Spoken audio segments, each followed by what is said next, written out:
When you think of the person that you love, what comes to mind?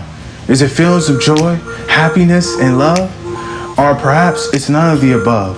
Perhaps it's feelings of guilt and shame that you constantly have to tame to avoid such needless conflicts and pain that cannot be positively sustained. Well, typically, it's the former, not the latter, that is maintained because of the heightened perception that you have of the person that you love. But what if it's a person that you didn't love? What if it's a stranger or an enemy? What comes to mind then? Is it feelings of anger, pity, disgust, annoyance, or hatred and hostility? Or is it sympathy instead of irritation, lightness instead of envy, or tolerance instead of intolerance? Yes, thoughts can provide either a hurting or a healing to one's very being. I understood it through the perception that I had of me. I've been reckless, even tactless, but I never stood thankless for the kindness that I give to others. I had to see myself not as a lost cause, but as a man who's come far from the days of overeating, from the days of addictions, from porn watching to mystical illusions. Certainly, I found redemption in repetition of holy things.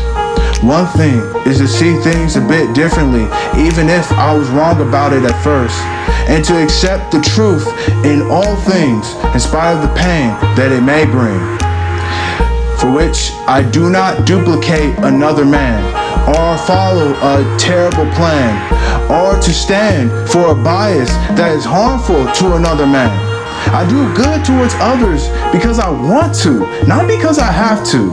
And I help out my parents instead of just working because I have to. Because we're only taught to be good on the outside instead of on the inside. And to perfect our looks to deceive the eyes of onlookers. However, such an outlook is in need of maintenance. For everyone is able to state the tastes of the flavors they enjoy on their own unique journeys in life.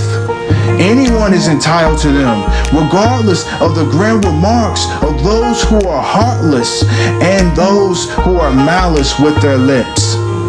Yes, what we think about, what we believe, this is what becomes our reality. I believe 23, Jeffrey Jordan, is the greatest to ever play b-ball. But it is not far-fetched to think that someone else is greater at b-ball. I even believe Kobe was the Mamba, and even though he died an horrific death, it never changed the lives that he touched or the perils that he overcame in the clutch. Truly, he was a man of true vision, whose heart was of gold in the role that he played when it was showtime on the Lakers show. Off the court, he was a father, a teacher, a brother, who excelled as a loving leader. However, others may think differently, and that's okay. This is all I wish to say, that the mind is powerful, and so is reality. But what is more powerful is how one formulates and uses that reality through their perception to pass down lessons within their own messages of elevation. This is what I comprehend through my perception. Thank you.